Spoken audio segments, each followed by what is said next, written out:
한 주일 동안 잘 지내셨습니까? 예, 교회 소식 전하겠습니다. 지금 정부의 방침에 의해서 코로나19 생활 속 거리두기 방역 지침에 따라서 예배를 드리고 있습니다. 1부, 2부 예배 때는요, 꼭 이렇게 한 칸씩 안 앉고 이렇게 널찍하게 앉으셔도 됩니다. 더 넓게. 다만 3부를 위해서 이렇게 해놓으셨으니까 그래서 바짝 앉지는 마시고 한 칸씩을 떼도록 하시되 더 넓게 떼어서 앉아도 괜찮다 하는 말씀 드립니다.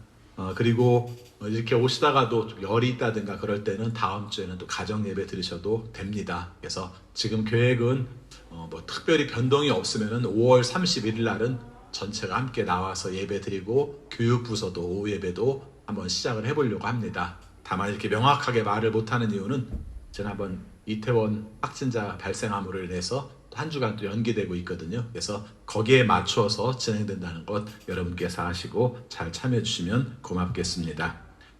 그래서 지금 5월 말까지는 일단 오프라인, 온라인 예배를 다 제공을 하는 걸로 하고 그 다음에 계속 할 것인지는 그때 상황을 봐서 진행을 하도록 하겠습니다. 오늘이 우리 교회 설립 47주년 기념주일입니다.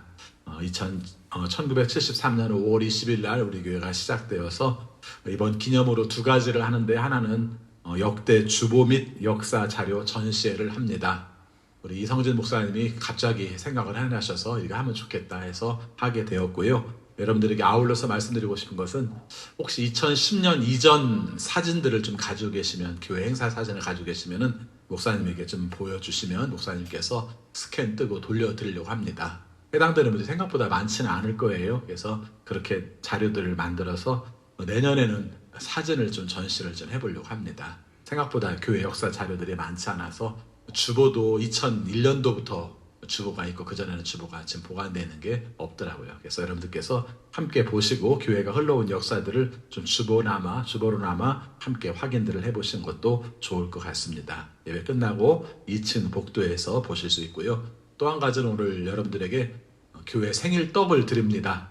생일떡을 드리는데 오늘 떡은 3월, 4월, 5월 여러분들이 식사를 위해서 쌀 대접을 하셨는데 쌀을 먹을 수가 없지 않습니까? 지금 그래서 떡을 여러분들에게 제공을 합니다. 기억하시고 그렇게 대접한다는 내용 아시면 좋을 것 같습니다.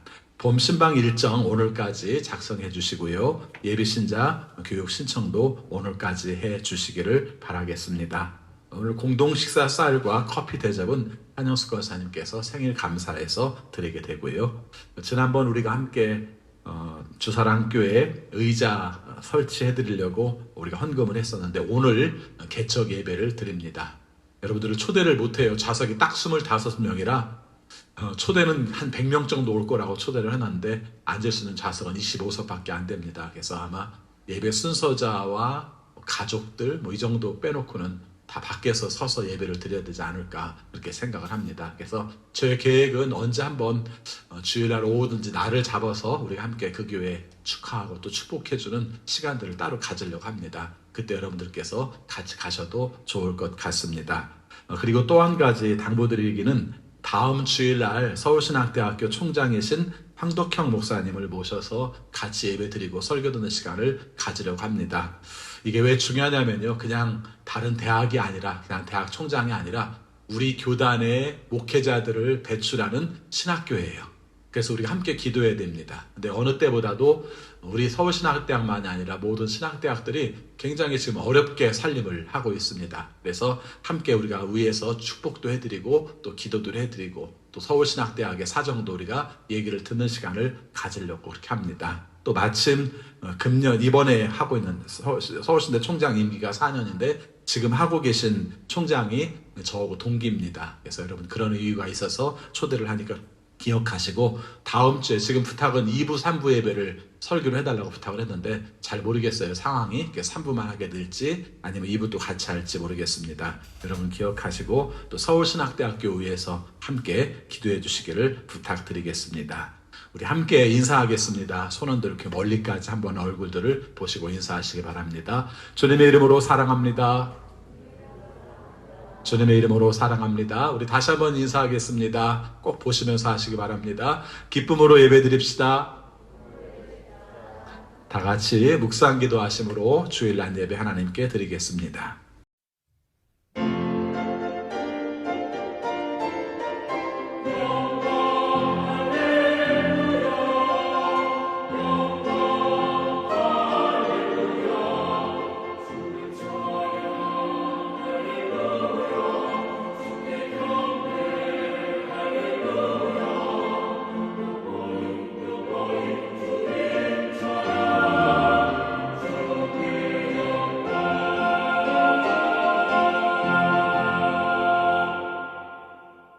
그의 거룩하신 이름을 찬양하여라. 주님을 찾는 이들은 기뻐하여라.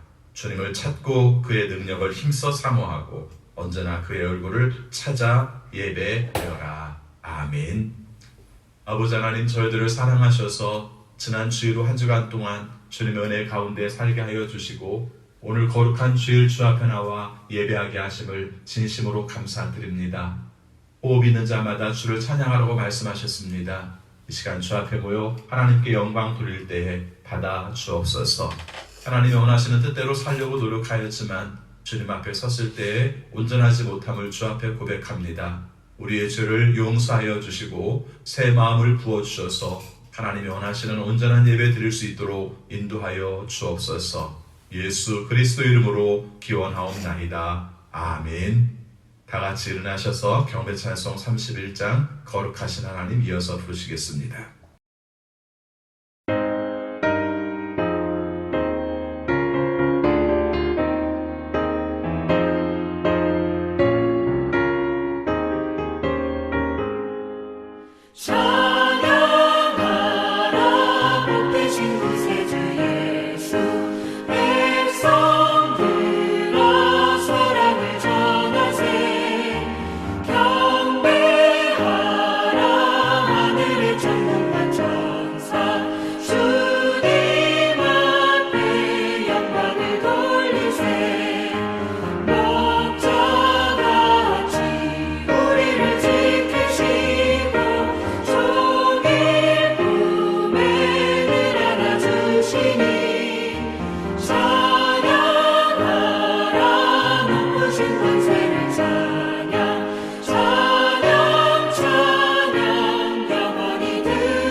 주를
사도신경으로 우리의 신앙을 고백하겠습니다.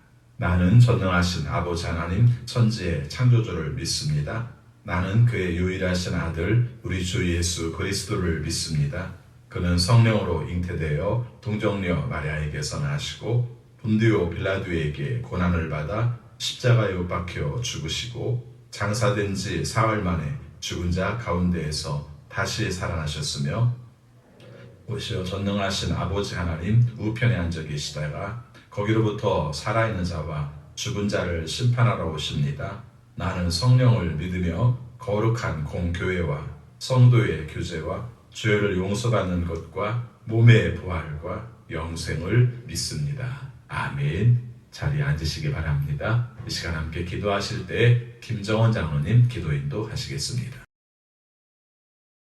길이요 진리요 생명이신 주님, 주님께서 말씀하신 대로 우리는 영원한 생명을 얻기 위하여 오늘도 주님 앞에 나와 그 길을 찾아 기도하고 있습니다.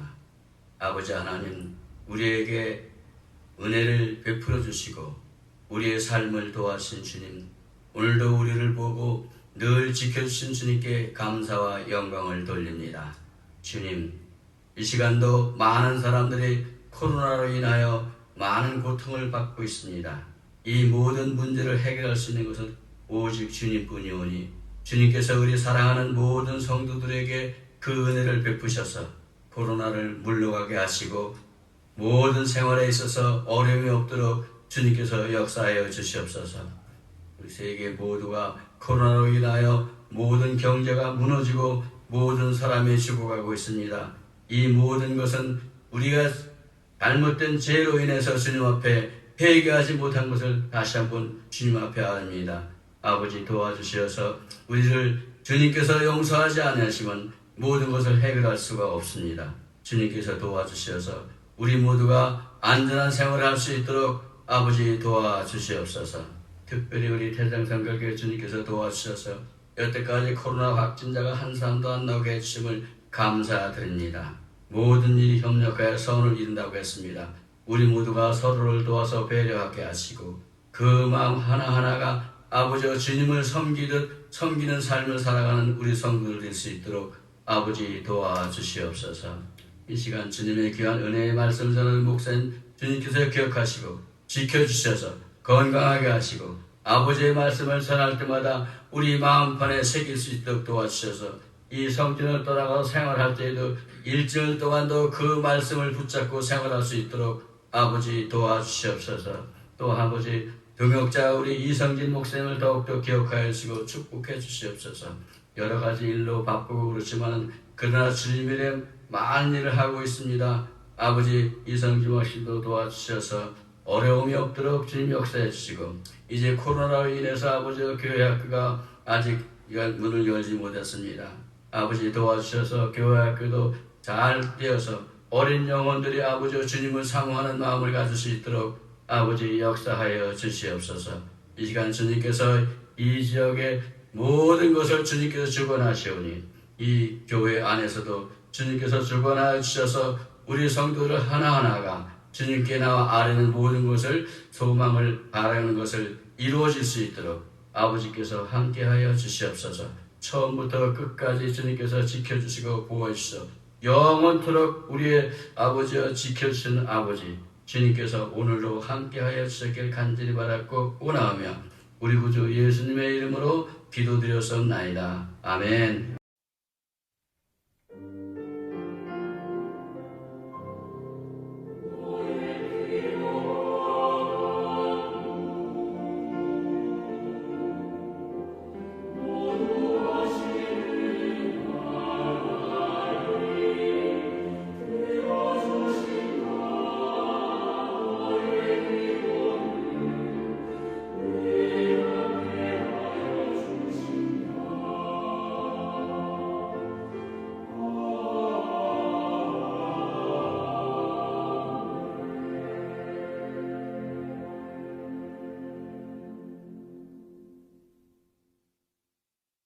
하나님 말씀 신약성경 사도행전 17장 22절부터 34절까지 봉독하겠습니다. 사도행전 17장 22절부터 34절까지 봉독합니다. 22절입니다. 바울이 아레오바고 법정 가운데 서서 이렇게 말하였다. 아테네 시민 여러분, 내가 보기에 여러분은 모든 면에서 종교심이 많습니다. 내가 다니면서 여러분이 예배하는 대상들을 살펴보는 가운데 알지 못하는 신에게라고 새긴 제단도 보았습니다. 그러므로 나는 여러분이 알지 못하고 예배하는 그 대상을 여러분에게 알려드리겠습니다. 우주와 그 안에 있는 모든 것을 창조하신 하나님께서는 하늘과 땅의 주님이시므로 사람의 손으로 지은 신전에 거하지 않으십니다. 또 하나님께서는 무슨 부족한 것이라도 있어서 사람의 손으로 섬김을 받으시는 것이 아닙니다. 그분은 모든 사람에게 생명과 호흡과 모든 것을 주시는 분이십니다. 그분은 인류의 모든 족속을 한 혈통으로 만드셔서 온 땅 위에 살게 하셨으며 그들이 살 시기와 거주할 지역의 경계를 정해 놓으셨습니다. 이렇게 하신 것은 사람으로 하여금 하나님을 찾게 하시려는 것입니다. 사람이 하나님을 더듬어 찾기만 하면 만날 수 있을 것입니다. 사실 하나님은 우리 각 사람에게서 멀리 떨어져 계시지 않습니다. 여러분의 시인 가운데 어떤 이들도 우리도 하나님의 자녀이다 하고 말한 바와 같이 우리는 하나님 안에서 살고 움직이고 존재하고 있습니다. 그러므로 하나님의 자녀인 우리는 신을 사람의 기술과 고안으로 금이나 은이나 돌에다가 새겨서 만든 것과 같다고 생각해서는 안 됩니다. 하나님께서는 무지했던 시대에는 눈 감아 주셨지만 이제는 어디에서나 모든 사람에게 회개하라고 명하십니다. 그것은 하나님께서 세계를 정의로 심판하실 날을 정해 놓으셨기 때문입니다. 하나님께서는 자기가 정하신 사람을 내세워서 심판하실 터인데 그를 죽은 사람들 가운데서 살리심으로 모든 사람에게 확신을 주셨습니다. 그들이 죽은 사람들의 부활에 대해서 들었을 때에 더러는 비웃었으나 더러는 이 일에 관해서 당신의 말을 다시 듣고 싶소 하고 말하였다. 이렇게 바울은 그들을 떠났다. 그러나 몇몇 사람은 바울 편에 가담하여 신자가 되었다. 그 가운데는 아레오바고 법정의 판사인 디오누시오도 있었고 다말이라는 부인도 있었고 그 밖에 다른 사람들도 있었다. 아멘. 거룩한 주일 주 앞에 나와 예배하시는 여러분 모두에게 하나님의 크신 은혜가 함께 하시기를 축원합니다. 오늘 부활절 여섯째 주일을 맞이해서 사도행전 17장 본문의 말씀을 함께 살폈습니다. 이 내용은 여러분이 잘 아시는 내용, 아레오바고 설교라고 우리가 말하는 그런 내용입니다. 일반적으로 이 말씀을 말할 때마다 하나님의 복음은 지식으로 하는 게 아니다. 다른 때에 비해서 아레오바고 설교를 했을 때 예수를 믿은 사람들이 많지 않았다. 베드로가 설교할 때 3,000명도 믿고 5,000명도 믿었는데 아레오바고 설교에서는 많이 믿지 않았다. 이렇게 할 때 이 말을 많이 씁니다. 근데 그렇게만 말하기에는 이 말씀이 너무 중요해요. 특별히 오늘 말씀에서 아테네 사람들에게, 이방 사람들에게 복음을 전했을 때 어떻게 전했는가가 오늘 말씀 속에 증거되고 있습니다. 오늘 말씀은 여러분이 아시는 것처럼 아테네를 목적으로 원래 처음 갔던 것이 아니라 데살로니가 2차 전도 여행 때 데살로니가 지역에 전도를 하러 갔다가 사람들이 얼마나 핍박을 하는지 유대교의 이단처럼 취급을 해서 핍박을 합니다. 사도 바울이 더 이상 전할 수가 없으니까 베레아로 피신을 했어요. 그래서 베레아에서 복음을 증거하는데 베레아에까지 쫓아와가지고 또 이 사람들을 괴롭히는 겁니다. 도무지 안 되겠으니까 원래 선교의 한 팀이 있었는데 사도 바울만 급하게 피신을 한 거예요. 그래서 데살로니가와 베레아에 비해서 아테네는 거리가 굉장히 멀어요. 한 500km 정도가 떨어졌다고 합니다. 그래서 그 지역에 혼자 먼저 도착을 한 거예요. 이곳에 와서 보니까 강화도 아닙니다. 여기저기 보니까 신들이 얼마나 많은지 그렇지 않습니까? 그리스 여행을 가보신 분들은 아시겠습니다만 지금도 역사의 유적으로 남아있는 건 그게 다 신전이에요. 그렇죠? 그 당시는 오죽 더 많았겠습니까? 여기저기 있는 신전들을 굉장히 많이 본 겁니다. 그래서 아테네 신이었던 아테네 신상이라든가 파르테논, 주피터, 아폴로, 바쿠스, 머큐리, 아리스, 헤라 이런 등등의 신들을 굉장히 많이 보고 숭배하는 것들을 보게 된 것입니다. 사도 바울의 입장 속에서는 좀 답답했죠. 지식이 굉장히 많다고 하는 동네고 또 경제적으로도 굉장히 중요한 동네라고 말을 하는데 이 사람들이 하는 내용들을 보면은 굉장히 신들에 많이 빠져있는 것들을 보게 됩니다. 사도 바울식으로 말하면 이렇게 말해요. 스스로는 지혜 있다고 말하지만 실은 어리석은 것이고 생각은 허망한 데 있구나라는 그런 생각을 할 만한 곳이 바로 아테네였다는 것을 말하고 있습니다. 자, 그래서 사도 바울이 사람들에게 나갑니다. 그래서 우리나라에서도 다음 같은 데 보면 아고라 이렇게 나오는데 이 아고라가 여기서 말하는 광장입니다. 그래서 우리나라 표현으로 말하면은 이 번역이 되게 좀 애매해요. 그래서 영어에서는 플라자라고 표현하는 말이고, 그래서 어떤 번역은 장터라고 표현하는데 우리식으로 말하면 광장. 그러니까는 시장도 되고 사람들이 토론도 하고 함께 모이는 그런 자리. 이런 자리를 바로 아고라라고 합니다. 성경에 나오는 단어 그대로가 아고라거든요. 이 지역에 모여가지고 사람들과 사도 바울이 계속 얘기를 하는 겁니다. 근데 그곳 사람들이 여러분이 아시다시피 소크라테스의 고장이지 않습니까? 그래서 함께 이렇게 얘기하는 것들을 되게 좋아합니다. 근데 오늘 말씀을 읽다 보면은 여기에서 그 당시에 중요한 철학의 두 가지 학파가 등장을 합니다. 18절 말씀에 보면은 그 사람들에 관한 내용이 등장을 합니다. 우리 18절 말씀 보겠습니다. 같이 있습니다. 그리고 몇몇 에피쿠로스 철학자와 스토아 철학자도 바울과 논쟁하였는데 이렇게 말을 해요. 여러분 이게 갑자기 이런 얘기 나오면 이제 복잡해지고 좀 어려워집니다. 에피쿠로스 학파는 뭐야? 스토아 철학자는 뭐야? 이렇게 나올 수 있습니다. 근데 오늘 이야기를 언급하는 이유가 사도 바울이 복음을 증거한 대상이 에피쿠로스에 속해 있는 철학자들 그리고 스토아 철학에 속해 있는 사람들에게 복음을 전하는 거예요. 그래서 읽다 보면은 나오는 내용들이 그들의 사상과 연결돼서 복음을 전하고 있는 내용들을 보고 있습니다. 자, 그 내용은 좀 더 말씀을 하도록 하고요. 처음에 사도 바울이 말을 하니까 이 사람들이 생각할 때 말쟁이라고 생각을 했습니다. 그래서 뭐 말쟁이가 뭔 말을 하나? 뭐 이렇게 말하죠. 18절 후반부에 보니까 그렇게 나옵니다. 그 가운데 몇몇 사람은 이 말쟁이가 도대체 무슨 소리를 하려는 곳인가? 이렇게 호기심에 사람들이 찾아온 겁니다. 근데 이게 말쟁이라는 단어도 재밌어요.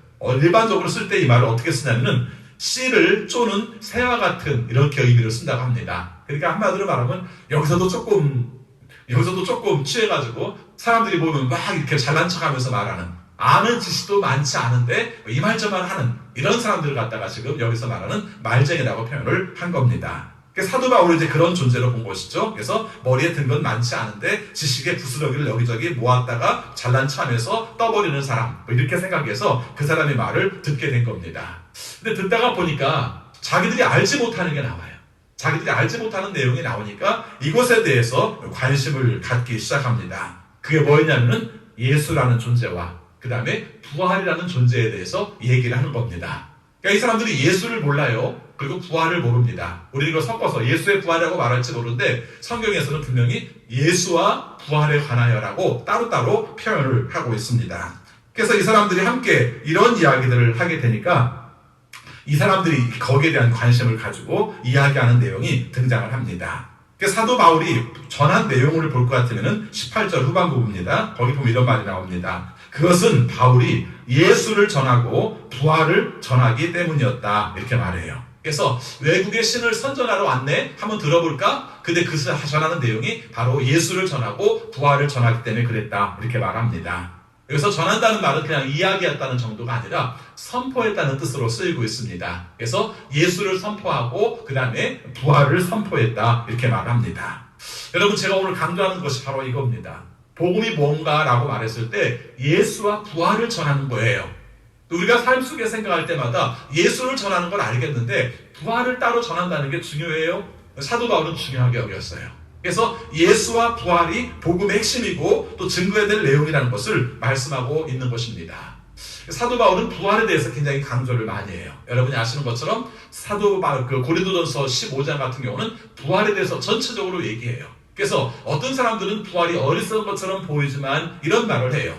실제 그렇지 않습니까? 다른 사람들이 경험해보지 못한 것, 이해할 수 없는 것, 그게 부활이거든요. 그래서 어떤 사람에게는 어리석어 보이고 또 답답해 보일지 모르지만은 사도 바울은 복음의 핵심이 거기에 있다고 본 것이죠. 생각으로 우리가 변화되었어. 이걸 부활로만 말했다면은 머리가 어리석까지까지 표현을 하겠습니까? 근데 그것이 몸의 부활을 말하고 죽은 자의 살아나는 역사를 말하고 이런 내용들이 어떤 사람에게는 어리석은 것처럼 보일지 모르지만 거기에 신앙의 핵심이 있는 것이고 우리가 일어서는 힘이 있다는 것을 말씀하고 있는 것입니다.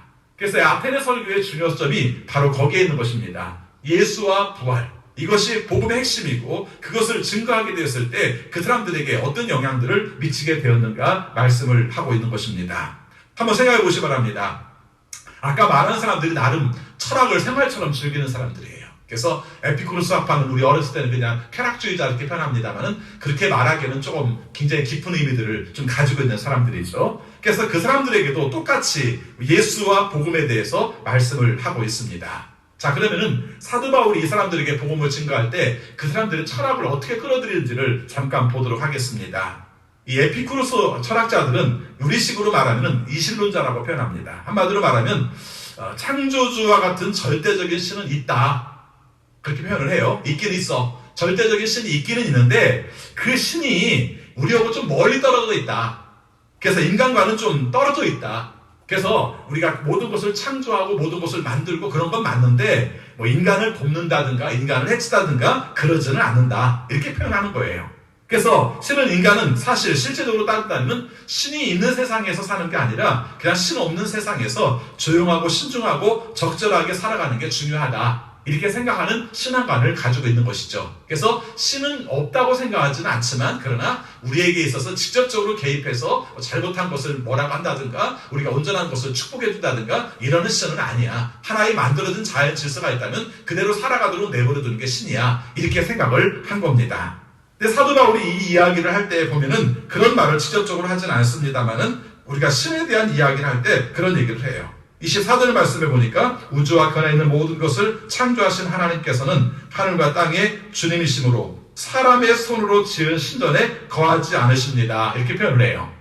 우리가 생각할 때는 이미 구약이 나오는 내용과 똑같기 때문에 의미가 같다고 생각할지 모르는데 이 말씀 속에 아까 말한 에피쿠로스 학파 철학자들의 생각을 가지고 있는 것이죠. 신은 멀리 있는 존재고 큰 존재이기 때문에 인간에 의해서 움직이지도 않을 뿐만 아니라 인간이 계시라고 생각하는 신전에 머물 수도 없는 존재다. 거기까지는 똑같은 내용을 말을 하는 것이죠.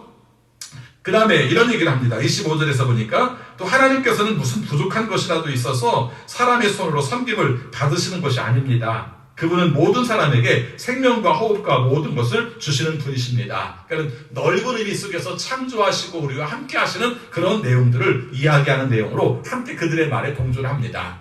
사람이 원래 이야기를 할 때요, 새로운 이야기를 하면은 굉장히 신기할 것 같지만은 잘 못 받아들입니다. 근데 그 사람이 알 수 있는 범위 내에서 이야기하면 맞아. 그러다가 새로운 이야기를 하면 그래? 이렇게 되는 거죠. 사도 바울이 지금 그런 방식으로 하고 있습니다. 자, 그 다음에 이제 또 한 가지인데 여기서 강조하는 것이 스토아 철학자들입니다. 그 사람들은 신이 따로 없다고 생각을 했어요. 근데 신이 따로 없는 대신에 또 어떻게 봤냐면 우주 만물은 모든 것이 또 신이라는 거예요. 범신론. 아까 말한 이 신론이라면 범신론인 것이죠. 그래서 우주 만물이 다 신이다. 그래서 예를 들면은 여러분이 이제 그리스 로마 신화에서 들었던 말처럼 바다에는 포세이돈이 있고 하늘에는 제우스가 있고 불은 헤파이스토스가 있고 그 다음에 사랑은 아프로디테가 하고 전쟁은 마르스가 하고 각각의 신들이 다 있는 거예요. 그러니까 나름대로의 어떤 하나의 신이 아니라 모든 부분 속에는 우리가 자연과 연결된 그런 신들이 있다, 이렇게 표현을 하는 겁니다. 그래서 그 사람들이 쓰는 말 중에 하나가 모든 사물에는 신성이 깃들어 있다, 이렇게 말을 하는 거죠. 그러다 보니까 여기에서도 실제적인 이 사람들의 삶의 가운데서 중요한 것은 원리에 순응하고 자족하고 금욕적인 삶을 살아가는 게 지혜다, 이렇게 말하는 겁니다. 그러니까 뭐가 부딪히냐면요, 이렇게 자연의 질서 속에 살아가는 것이 마땅하다고 생각을 하니까 부활이 부딪히죠. 그렇죠. 부활은 자연의 원리와는 다르단 말이죠. 그래서 부활이라고 말했을 때 오히려 그들은 자연의 섭리, 신의 섭리를 거슬리는 것이라고 생각하기 때문에 받아들이기 어려운 그런 내용을 표현한 것입니다. 근데 사도 바울이 그럼에도 불구하고 이 사람들에게 그 사람들이 가지고 있는 생각을 잘 끌어들여서 그 가운데서 바로 부활과 예수에 대한 이야기를 하고 있는 것입니다. 또 재밌는 것은 실제적으로 그 말을 듣고 싶어 해요. 아까 18절에서 그것은 바울이 예수를 전하고 부활을 전하기 때문이었다. 그리고 19절을 같이 읽겠습니다. 그들은 바울을 붙들어 아레오바고 법정으로 데리고 가서 당신이 말하는 이 새로운 교훈이 무엇인지 우리가 알 수 있겠소? 당신은 우리의 기회에 생소한 것을 소개하고 있는데 도대체 그것이 무엇인지 알고 싶소? 하고 말하였다, 이렇게 말합니다. 법정에 데리고 갔다고 말하니까 무슨 재판받으러 끌려가는 것처럼 보일지 모르겠습니다만은 그런 뜻은 아닌 것 같고요. 요즘식으로 말하면 이렇게 무슨 공회당, 어떤 넓은 공터 이런 곳에서 함께 그 부분에 대해서 마음껏 피력해봐라. 우리끼리 이렇게 말로만 하지 말고 사람들과 전체적으로 얘기를 해봐라. 이렇게 데리고 온 것이 바로 아레오바고 법정입니다. 자, 여기에서 이제 사도 바울이 얘기를 한 거죠. 그래서 그 다음 나온 내용들을 보면은 이제 부활에 대해서, 예수에 대해서 얘기를 하는데 아마 이 사람들이 그걸 다 이해하지는 못했던 것 같아요. 그렇죠? 어떻게 하냐면은 맨 뒤에 부분에 보면은 그런 설교를 하려고 했을 때 나타난 반응입니다. 32절 말씀 보겠습니다. 같이 읽습니다. 그들이 죽은 사람들의 부활에 대해서 들었을 때 더러는 비웃었으나 더러는 이 일에 관해서 당신의 말을 다시 듣고 싶소 하고 말하였다. 이렇게 표현을 하고 있습니다. 자, 무슨 얘기냐면요, 결국 부활 때문에 이 사람들이 당신 얘기를 듣고 싶어요 라고 말했지만 정작 부활 얘기를 하니까 저희 그만 들을래요, 나중에 들을래요, 저 당신이 하는 말들은 좀 이상해요, 이렇게 반응들이 나타났다는 것입니다. 아무튼 이런 과정이 나오기까지 사도 바울이 증거한 내용을 우리가 몇 가지 함께 살펴보려고 합니다. 오늘 말씀에 보면은 처음에 사도 바울이 증거할 때 그 사람들이 가지고 있는 환경과 여건으로 복음을 증거합니다. 사도 바울을 이렇게 둘러보니까는 여러 가지 신들이 있단 말이죠. 신상도 있고 신전도 있고 그렇게 돼 있어요. 너무 재밌는 게 그 신전 중에 하나 이름이 신상의 신이 바쳐놓는 제단의 이름 중에 하나가 알지 못하는 신을 위하여라는 게 있었던 것이죠. 알지 못하는 신을 위하여. 이 사람들 생각할 때마다 사물의 모든 깃들어 있는 신들을 다 이렇게 섬긴다고 생각을 했는데 우리가 알고 있는 것이 한정되어 있지 않습니까? 그래서 만약에 어떤 모양들을 각각 만들었다고 만들었는데 내가 알지 못하는 신이 있으면 어떡해? 그래서 만약에 그것 때문에 문제가 되면 어떡해? 그렇게 생각하니까 하나의 신을 만들어 놓기를 알지 못하는 신을 위하여라고 표현을 한 거예요. 사도 바울이 이걸 갖다가 붙들고 이제 얘기를 한 겁니다. 이게 재밌죠? 사실 생각하면은 굉장히 성경적으로는 맞지가 않아요. 근데 사도 바울이 그 사람들에게 접근을 하기 위해서 그렇게 말한 겁니다. 여러분 오다 보니까 알지 못하는 신을 위하여라고 써 있는 것을 제가 봤습니다. 그래서 제가 이제부터 여러분들에게 알지 못하는 신을 알려드리려고 합니다. 이렇게 얘기를 한 거예요. 사실 그 사람들이 써놓은 알지 못하는 신과 예수님이 같을 수 없잖아요. 같을 수 없지만 그 사람들에게 도입부 끌어들이기 위해서 그 사람들의 관심을 갖게 하기 위해서 말한 거예요. 여러분 말이 맞아요. 알지 못하는 신이 있죠. 그 알지 못하는 신을 당신들은 알지 못하지만 난 알아요. 그래서 그 신에 대해서 여러분들에게 말하려고 해요. 이렇게 말씀을 하고 있는 겁니다. 그리고 나서 이 부분에 대해서 이제 하나님의 섭리에 대해서 쭉 얘기를 합니다. 아까 읽어드린 것처럼 하나님이 어떤 분이신지, 그 다음에 세상을 만드시고 호흡을 지으시고 사람들이 살 곳을 경계를 만드시고 이런 내용들을 26절까지 쭉 말을 합니다. 그러면서 너무 쉬운 접근을 한 가지 해요. 그게 뭐냐면은 여러분 그 신을 여러분들이 더듬어 찾으려고만 하면 찾을 수 있어요. 이런 얘기를 해요. 27절 말씀 보겠습니다. 같이 읽겠습니다. 이렇게 하신 것은 사람으로 하여금 하나님을 찾게 하시려는 것입니다. 사람이 하나님을 더듬어 찾기만 하면 만날 수 있을 것입니다. 사실 하나님은 우리 각 사람에게서 멀리 떨어져 계시지 않습니다. 아까 에피쿠르스 학파 사람들이 생각할 때 신이 있다. 그런데 저 멀리 있다. 그래서 인간에게 심판하지도 않고 인간에게 도움을 주지도 않고 적당한 거리에서 두고 산다. 이렇게 말을 했다면 그 부분을 끌어들이면서 아니요. 그렇게 멀리 계신 건 아니에요. 여러분이 알지 못하는 신을 위하여라고 말한 그 신은 멀리 계신 분이 아니에요. 여러분 이렇게 더듬기만 해도 조금 살피기만 해도 거기 바로 옆에 계신 분이 바로 신이에요. 우리가 믿는 신이에요. 이렇게 말씀을 하는 거예요. 여러분 이 말씀이 되게 흥미로운 것 중에 하나가 바로 그런 부분들이에요. 사람들이 사실은 우리가 복음을 증거해야 될 대상들이 여기서 말하고 있는 에피쿠르스 학파나 스토아 철학자들과 비슷한 상황인 것이죠. 자기 나름대로의 신앙관들은 가지고 있어요. 그러나 우리가 믿는 하나님과는 너무 멀어요. 그리고 실제적인 그들의 삶은 신 없는 것처럼 사는 세상에 살고 있어요. 근데 실제적으로 신 없이 살 수 있으니까 없다는 거죠. 그래서 그 하나님을 가르쳐 주는데 뭐라고 그래요? 이미 하나님께서는 사물을 통해서 이미 다 보여주고 계십니다. 해 뜨는 걸 봐도, 그 다음에 바람이 부는 걸 봐도, 비가 오는 걸 봐도, 우리의 삶 속에 생사화복의 문제가, 생로병사의 문제가 벌어지는 걸 봐도 우리가 신이 없다면, 주무치가 없다면 이러니까 어떻게 이루어지겠어요? 근데 이분이 우리에게 그런 것들을 자꾸 알려줘요. 우리에게 자꾸 가르쳐주고 있습니다. 그걸 통해서 말하는 누가? 이걸 만든 사람이 누구야? 이걸 움직이는 사람이 누구야? 너가 조금만 생각해봐. 그럼 알 수 있지 않겠어? 이렇게 말씀을 한 거예요. 그러니까 우리가 하나님의 복음을 증거하는 방식 속에서도 처음부터 예수 그리스도를 증거하기 어려울 때 이런 방법으로 접근할 수 있는 중요한 내용이 될 수가 있습니다. 그래서 표현한 내용 중에 하나가 뭐라고 표현해요? 우리가 하나님을 더듬어 찾기만 하면 만날 수 있습니다. 자, 여러분 이 부분을 늘 살펴보시기 바랍니다. 하나님이 먼저 다가오셨으니까 우리가 찾으면 찾을 수 있는 거예요. 우리가 그냥 찾으려고만 하면 하나님을 만나려고 하면 만나기 어렵지만 하나님이 이미 다 보여줬고 찾을 수 있는 곳에 있었고 여기 가까이 있으면 한번 나 찾아봐 하는 것과 똑같은 상태로 우리에게 다가오셨다. 당신들에게도 그런 기회가 있습니다. 이렇게 말을 해요. 그 다음에 또 한 가지. 오늘 28절 말씀을 보면은 그리스 시인이 쓴 시 한 편을 소개를 하면서 여기에도 이런 말이 있잖아요, 이렇게 얘기를 해요. 자, 28절 말씀 보겠습니다. 여러분의 시인 가운데 어떤 이들도 같이 있습니다. 우리도 하나님의 자녀이다 하고 말한 바와 같이 우리는 하나님 안에서 살고 움직이고 존재하고 있습니다. 이렇게 표현하죠. 아마 어떤 시인인지 그렇게 표현했습니다. 자료들을 좀 찾아보니까 누구의 시라고 말하는 게 한 사람이 아니라 여러 사람이에요. 그래서 정확하게 누구의 시라고 말하기는 좀 쉽지가 않고요. 아무튼 그리스에 그 당시에 전해져 내려오는 시 중에 그런 시가 있었고 그 시 중에서 하나의 내용이 뭐냐면 우리는 하나님의 자녀다, 이런 시가 있었다는 것이죠. 그러면 이 사람들이 하나님을 알았던가? 그런 건 아닌 것 같고요. 보편적으로 우리가 다른 존재, 조물주의 존재, 신의 존재, 그래서 우리는 신의 존재 자녀들이다, 이런 표현을 쓰지 않았느냐. 제가 그분들을 좀 알려주겠다, 이렇게 표현을 하고 있는 것입니다. 그래서 29절 말씀 보니까 당신들은 그런데 하나님의 자녀인 것이 맞는데 그 하나님의 자녀가 되어서 어떤 일들을 했는가? 29절 같이 있습니다. 그러므로 하나님의 자녀인 우리는 신을 사람의 기술과 고안으로 금이나 은이나 돌에다가 새겨서 만든 것과 같다고 생각해서는 안 됩니다. 이렇게 말한 거죠. 쉽게 말하면 그런 뜻이에요. 여러분들은 하나님의 자녀다라는 신을 알고 있어요. 그 신을 알고 있습니다. 근데 여러분은 어떻게 했습니까? 금에다 새겼죠. 그 다음에 돌로 새겼죠. 이렇게 새겨서 만드는 것이 아니에요. 그 신은 절대적이기 때문에 만들어진다고 되는 게 아니에요. 이렇게 표현한 겁니다. 그래서 하나님에 대한 설명을 그들이 가지고 있는 이해에다가 덧붙여서 말을 합니다. 근데 핵심적인 얘기가 여기서부터 나옵니다. 세 번째 내용에서 강조하는 내용이 뭐냐면 회개를 강조해요. 우리가 몰랐을 때는 안 믿어도 괜찮아요. 안 믿어도 어쩔 수가 없었어요. 몰랐으니까. 근데 이렇게 알게 된 마당에는 이런 내용들이 자꾸 하나님께서 여러분들에게 알 수 있도록 여러 가지 접근하신 마당에는 여러분이 믿어야 옳아요. 근데 만약에 이 내용에 대해서 믿는다는 것은 지금까지 살아온 삶에 대해서 회개하는 거예요. 이렇게 선포를 하는 거죠. 30절 말씀 같이 있습니다. 하나님께서는 무지했던 시대에는 눈 감아 주셨지만 이제는 어디에서나 모든 사람에게 회개하라고 명하십니다. 이렇게 말을 해요. 복음 선포에서는 회개가 중요해요. 회개가 무슨 잘못을 저지른 것도 회개고요. 또 한 가지 더 큰 의미 속에서 보면 지금까지 살아오던 삶의 방식에서 벗어나서 유턴하는 거예요.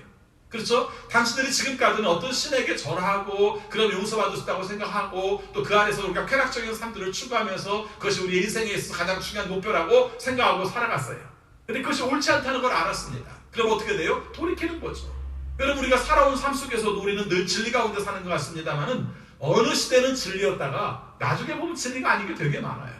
그때는 우리가 괜찮은 줄 아는데 지금 보니까 아닌 게 되게 많아요. 그렇죠? 요즘 이렇게 사회에서 벌어지는 이렇게 성추행, 성폭행 이런 문제들이 나올 때마다 우리 나이 먹은 사람들이 그런 얘기를 합니다. 우리 군대에 있던 시절에 그런 법이 있었으면은 아마 그 군대 생활을 하던 사람 중에 80~90%는 다용차가 있었을 거라고 그랬어요. 뭐 무슨 말인지 여러분 좀 생각해 보시면 압니다. 일상적이었던 거예요. 근데 지금 어떻습니까? 큰일 납니다. 그렇죠? 기준이 너무 많이 바뀌었어요. 우리의 삶 가운데서 그때는 그런 줄 알고 살았던 것들이 아닌 것으로 바뀌었습니다. 그럼 어떻게 돼요? 돌이켜야 돼요. 그걸 갖다가 그때는 괜찮은데 왜 지금 그러냐고 말하면 안 돼요. 신앙의 문제는 더 큰 문제입니다. 내 삶의 내용 가운데에서 지금까지 옳은 것인 줄 알고 그래도 되는 줄 알았는데 우리가 하나님께서 우리에게 접근하심으로 말미암아 이렇게 살면 안 되는구나 하는 것을 돌이키라고 말한 거예요. 지금 누구한테 말하고 있습니까? 아테네 시민들에게, 에피쿠로스 철학자들에게, 스토아 철학자들에게 말하기를 당신들이 지금 알고 있었던 것이 이렇게 알고 있었는데 알고 보면은 하나님께서 더듬을 수 있는 기회를 주셨기 때문에 이제 더듬기만 하면 되는데 그 다음에는 하나님 앞에 회개하고 나와야 됩니다. 지금까지 살았던 삶의 가치 속에서 온전하지 않았던 건 버리고 하나님이 원하시는 뜻으로 나와야 됩니다. 이렇게 말하는 거예요. 요즘 복음에 대해서 생각을 많이 합니다. 그 중에 하나가 우리 교인들도 마찬가지고 또 밖에 안 믿는 사람들에게 전도할 때도 마찬가지인데 우리가 너무 저자세 같아요. 그렇죠? 너무 저자세 같아요. 여러분, 그렇다고 무슨 고압적으로 하라는 게 아니라 실제적인 복음의 핵심에 관한 문제들은 우리가 살필 필요가 있다는 거예요. 이 문제는 중요하다고 생각합니다. 그렇다고 뭐 사람들 만나자마자 너 예수 안 믿으면 지옥 가, 뜨거운 불에서 죽을 거야 협박하라는 게 아니라 우리의 삶 속에서 신앙의 문제들을 좀 철저하게 믿으면 회개함 가운데서 하나님이 원하시는 삶으로 돌이키는 문제를 선포하는 것은 마땅하다고 생각합니다. 사도 바울의 설교가 오늘 아레오바고의 설교를 제가 중요하게 생각하는 이유 중에 하나가 그거예요. 그것으로 말미암아 주님을 영접한 사람 수는 3,000명, 5,000명이 안 됐을지 모르지만 복음을 증거하는 핵심적인 내용은 완전하게 담겨있는 것이죠. 그래서 하나님이 어떤 존재인가, 그리고 하나님 앞에 믿게 되었으면 회개하고 돌아야 된다, 이것을 증거를 합니다. 그 다음에 제일 중요한 말씀이 31절 말씀에 있습니다. 31절 말씀 같이 있습니다. 그것은 하나님께서 세계를 정의로 심판하신 날을 정해 놓으셨기 때문입니다. 하나님께서는 자기가 정하신 사람을 내세워서 심판하실 터인데 그를 죽은 사람들 가운데서 살리심으로 모든 사람에게 확신을 주셨습니다. 부활에 관해서 드디어 얘기를 하고 있어요. 사실 이 말씀이 굉장히 어려운 말씀입니다. 여러분, 일상적으로 말하면 이 세상을 심판하실 분이면 강해야 돼요. 그러니까 사람들을 막 꼼짝 못하게 됩니다. 근데 하나님께서는 섭리가 놀라웠게도 어떻게 하셨냐면 심판하실 분을 죽게 하셨다는 겁니다. 그렇죠? 심판하실 분을 죽게 하셨다. 그리고 죽은 자 가운데 살아나게 하셨다. 그로 말미암아 그분이 심판하신다. 이런 논리예요. 우리가 생각할 때는 왜 죽지 말아야지, 쎄야지, 우리 사람들을 죽여야지, 상대방들이 꼼짝 못하게 해서 우리가 예수 그리스도를 영접하게 해야지 라고 말할지 모르는데 여기 말씀에서는 그런 뜻이 아니에요. 심판을 하기 위해서 그를 죽게 하셨습니다. 그리고 그로 말미암아 그를 살리셨습니다. 그 살리신 분이 바로 살림을 받은 분이 심판의 주이십니다. 이렇게 말을 하는 거예요. 이것이 모든 사람들이 다 알아들 수 있는 말은 아니었을지 모르지만 우리에게 준 핵심의 의미는 굉장히 큽니다. 이 말은 하나님의 사랑법이에요. 하나님께서는 우리를 심판하시기 위해서 아들을 죽게 하셨습니다. 이렇게 말해요. 이 말은 이런 뜻도 됩니다. 여러분들이 주님 앞에서 온전하게 설 수 있도록 그냥 무조건 강압적으로 한 것이 아니라 그분이 죽으심으로 대가를 지불하심으로 그로 말미암아 여러분들이 돌이킬 수 있는 기회를 충분히 주셨습니다. 그분을 살리셨습니다. 그분이 살아나심으로 말미암아 여러분을 심판하실 것입니다. 여러분의 죄를 대가를 위해서 지불하셨음에도 불구하고 그 뜻대로 살지 못한 사람들은 하나님 앞에서 심판을 받는다는 의미를 말해줄 것입니다는 그 사랑이 담겨있는 거예요. 이걸 선포한 거예요. 우리가 믿는 우리가 믿는 예수님이 바로 그런 분이에요. 우리의 삶 속에 부활이라는 말을 했을 때 내가 예수님께서 부활하셨으니까 나도 죽은 다음에 부활해, 이 정도가 아니라 여러분은 예수 그리스도로 말미암아 새로운 삶을 사는 존재예요. 그분이 죽었다가 살아나신 것처럼 그분이 그렇게 대가를 지불하셨고, 그래서 우리가 죽은 인생으로 살았던 사람들이 예수 그리스도로 말미암아 살고, 아니 엄격히 말하면 예수님이 여러분 안에 사는 존재들로 바뀌기를 원하시는 게 하나님의 뜻입니다. 이런 뜻이에요. 그래서 부활의 의미는 굉장히 중요한 의미를 가져요. 그래서 예수님이 우리를 위해서 죽으셨습니다. 그래서 우리는 부활의 삶을 살고 있습니다. 지금 매일매일 살아가는 삶 가운데에서 그 대가를 귀하게 여기면서 나를 위해서 죽으시고 나를 위해서 살아나신 그 예수 그리스도의 부활의 능력을 경험하면서 매일 삽니다. 매일매일의 삶은 나는 부활의 삶을 삽니다. 내가 죽고 예수로 말미암아 사는 삶을 사는 겁니다. 매일매일의 삶 속에서 주님이 원하시는 모습으로 죽고 주님이 원하시는 모습으로 살아가는 겁니다. 이것을 지금 사도 바울이 증거를 하고 있는 것입니다. 오늘 우리의 삶 가운데서도 이 문제를 중요하게 여겼으면 좋겠어요. 매일매일의 삶 속에 우리는 죽음의 권세가 많아요. 매일매일의 삶 속에 우리를 불안케 하고 두렵게 하고 또 때에서는 우리의 마음속에서 우리가 스스로 마음속에 좌절하게 하고 절망하게 하는 마음들이 다 죽음의 마음들이에요. 그런데 우리가 예수 그리스도를 믿어요. 그래서 매 순간 주님이 우리와 함께 하세요. 매 순간마다 우리의 삶 속에서 살아나게 하는 역사들을 경험하게 하는 거예요. 역설로 말할 것 같으면 죽은 것 같은 상황이 있으니까 살아나는 상황도 있는 거죠. 그렇죠? 내 삶에 힘들다고 생각하고 두렵다고 생각하고 불안하다고 생각하는 그 속에 주님께서 들어오시면 어떻게 됩니까? 거기서 분연하게 일어설 수 있는 것이죠. 회개로 일어설 수 있는 것이죠. 내가 일어서는 삶들을 사는 것이죠. 여러분, 부활이라는 단어가 여러 가지로 쓰고 있습니다만 영어에서 스탠드업이라는 말을 써요. 그렇죠? 다시 일어서다. 내 삶 가운데서 하나님이 원하시는 뜻으로 다시 일어서게 한다. 이것이 바로 주님의 뜻 가운데서 살아가게 하는 힘이고 능력이라는 것을 말씀해주고 있습니다. 오늘 말씀을 정리하려고 합니다. 사도 바울의 복음은 회개에서 시작을 해요. 그리고 회개로 말미암아 주님이 원하시는 뜻 가운데서 예수 그리스도가 심판자이신데 바로 하나님께서 그를 죽게 하심으로 말미암아 우리의 심판의 주가 되셨다는 말씀으로 정리를 하고 있습니다.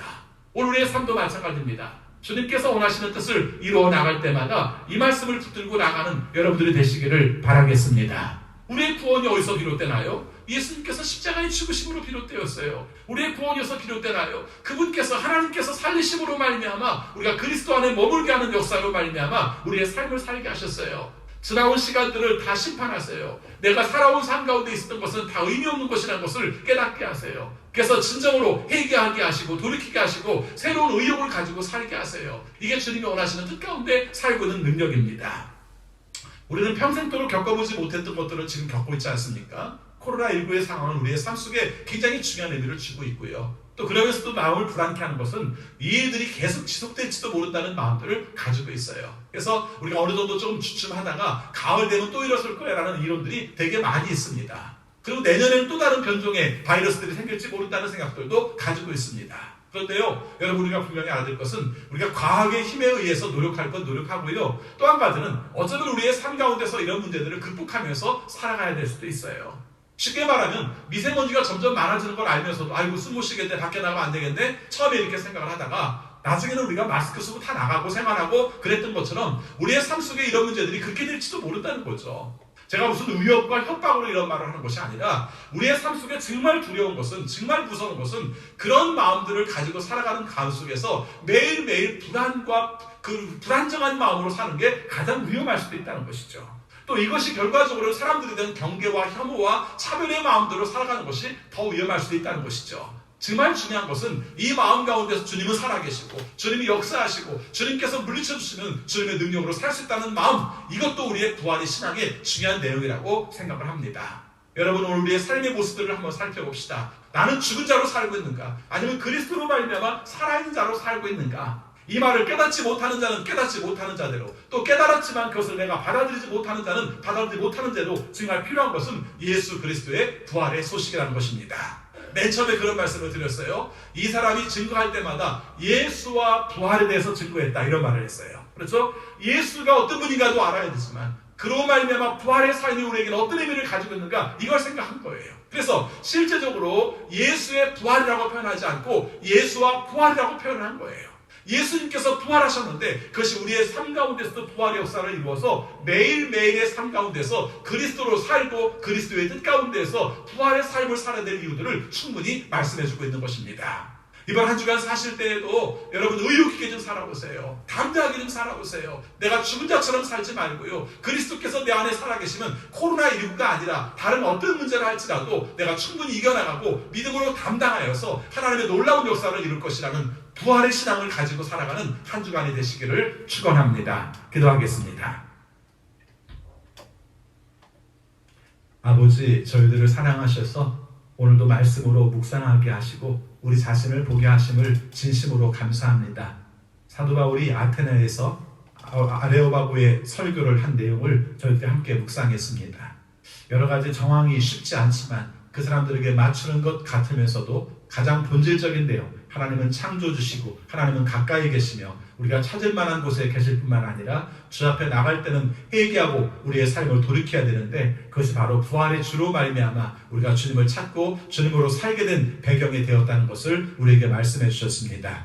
우리가 살고 있는 세상 속에서도 불안하고 또 불확실하고 불안정해서 우리가 힘든 마음들을 가지고 있습니다. 그러나 여기에 눌리지 않게 하여 주시고 어떤 상황 가운데서도 죽은 자 가운데 살아나신 주님께서 우리의 삶의 죽은 자 같은 상황 속에서 살리시고 살아나셔서 우리의 삶 가운데 역사하셔서 부활의 삶으로 모든 것을 극복하고 살아갈 수 있는 우리 성도들이 되게 하여 주옵소서. 또한 우리가 너무 위축되어 있어서 복음을 증거하는 일에도 우리가 게으르고 있음을 주 앞에 고백합니다. 힘든 상황 속에서 복음을 증거했던 사도 바울처럼 우리도 주님의 뜻을 따라 주의 복음을 증거하여 세상의 모든 사람들에게 어둠에서 일어설 수 있도록 손잡아줄 수 있는 복음 증거의 한 주간이 되게 하여 주옵소서. 예수 그리스도 이름으로 기도하옵나이다. 아멘.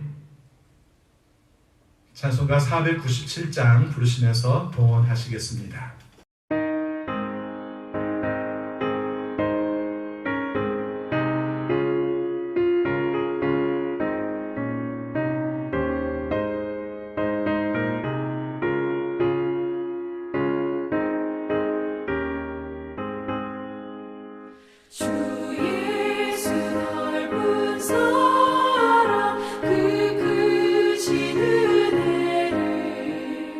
나 힘써줘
세상의 많음으로 힘써서 전하세.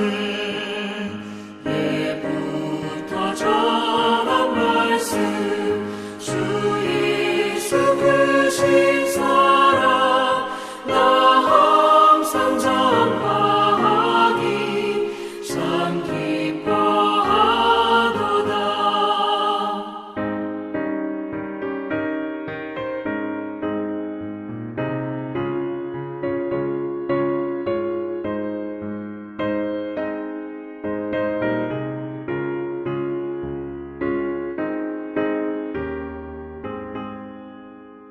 이 말씀 들은 사람 더 듣기 원하고 목말라 사모하니 그 말씀 진리라.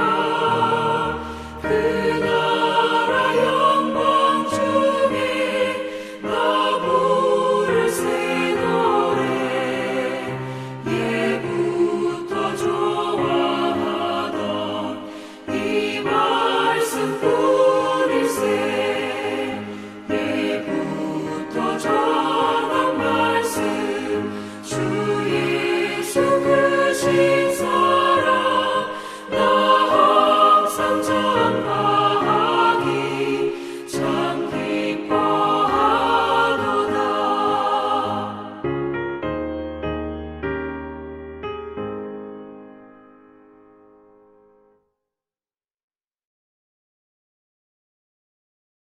아버지 하나님 은혜 감사합니다.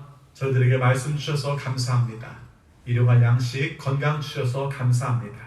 가족과 이웃 주셔서 외롭지 않게 해주셔서 감사합니다. 일을 주셔서 소득과 보람을 경험하게 하심을 감사합니다. 이 마음을 모아 주 앞에 예물로 표현하여 드립니다. 우리의 감사의 예물을 받아 주옵소서. 이 예물이 쓰이는 곳곳마다 그리스도의 부활의 소식이 증거되게 하여 주시고 주님이 원하시는 평화가 세상에 널리 알려질 수 있도록 도와주옵소서. 주 앞에 간구합니다. 우리가 겪고 있는 이 현 상황을 주님께서 굽어 살피셔서 우리에게 자비를 베풀어 주옵소서. 긍휼히 여겨 주옵소서. 그래서 코로나19의 확산이 멈추게 하여 주시고 주님의 은혜로 정상적인 삶, 일상을 회복할 수 있도록 인도하여 주옵소서. 확진자로 고생하는 식구들, 또 자가 격리받는 사람들 다 기억해 주셔서 외롭지 않게 하시고 고통스럽지 않게 하시고 하나님의 은혜로 치유받을 수 있도록 도와주옵소서. 치료제와 백신이 빨리 개발되어야 된다고 우리가 마음속에 사모하고 있는데 우리가 현실은 그렇지 못함을 주 앞에 고백합니다. 하나님의 은혜로 이 일들이 속히 이루어지게 하여 주옵소서. 치료를 위해서 최선을 다하는 의료진들과 또 방역당국, 또 국가정책을 수립하는 분들 주님의 지혜로 함께 하셔서 주님이 원하시는 모습대로 이 현 상황을 잘 저지해 나갈 수 있도록 인도하여 주옵소서. 경제적 어려움들을 겪는 식구들에게도 주님께서 함께 하셔서 하나님의 은혜로 사는 능력을 경험할 수 있도록 도와주옵소서. 하나님의 복음을 증거하기 위해 선교지에 나가는 우리 선교사님들 어느 때보다 많이 힘들고 어려운 시기들을 겪고 있습니다. 외로울지라도 주님께서 동행하시고 은혜로 함께 하시는 주님의 뜻을 경험할 수 있도록 인도하여 주옵소서.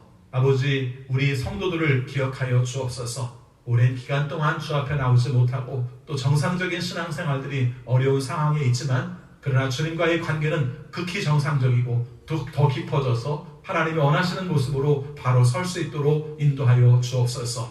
특별히 계속해서 온라인으로 예배드리는 우리 성도들을 기억하여 주셔서 어떤 상황 가운데서도 주님과 동행하며 살게 하여 주옵소서. 아버지 앞에 간구합니다. 우리 가정, 특별히 자녀들을 기억하여 주셔서 어떤 상황 가운데서도 주님이 원하시는 뜻대로 살게 하시고 지혜롭게 하시고 하나님이 원하시는 방향들을 찾아나갈 수 있는 분별력 있는 자녀들이 되게 하여 주옵소서. 또 병원에 입원해서 치료받고 있는 식구들이 있습니다. 주님께서 기억하여 주시고 어려운 시기인데 특별히 감염되지 않게 하시고 쉽게 완치되게 하여 주시고 하나님의 도우심으로 회복할 수 있도록 인도하여 주옵소서. 소원과 목적을 가지고 기도하는 성도들의 기도를 응답하여 주셔서 하나님의 뜻을 이루어 나갈 수 있도록 도와주옵소서. 하나님, 우리 교회 우리가 47년 동안 지켜주심을 진심으로 감사합니다.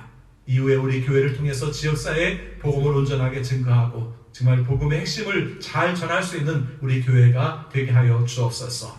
특별히 대장동에서 우리가 그 지역의 위치에서 우리가 맡겨진 일이 무엇인가를 늘 깊이 생각할 수 있어서 하나님의 뜻대로 지역사회를 섬길 수 있는 몸된 교회가 되게 하여 주옵소서. 세상을 향해 나갑니다. 우리에게 맡겨진 역할들을 감당할 때 주님의 은혜로 잘 감당할 수 있도록 도와주옵소서. 예수 그리스도 이름으로 기도하옵나이다. 아멘.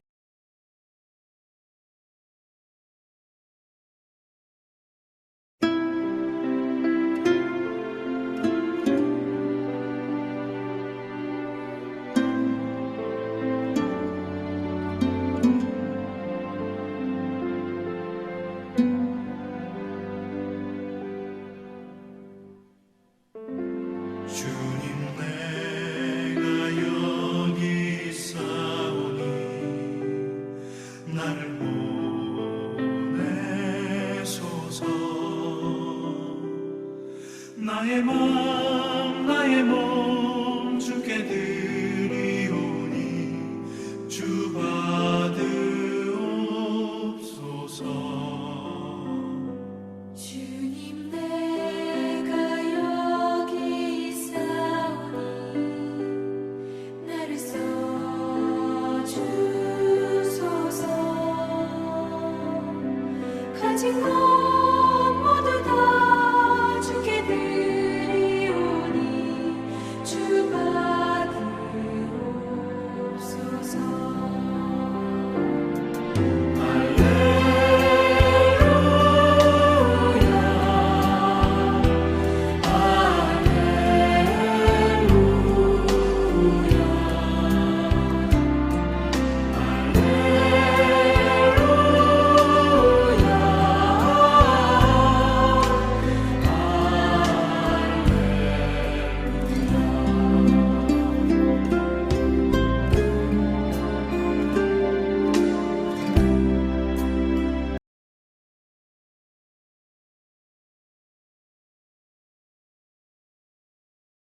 우리 주 예수 그리스도의 은혜와 거룩하신 하나님의 사랑하심과 성령님의 감화, 감동, 역사, 교통, 위로하심이 언제 어떤 상황 속에서나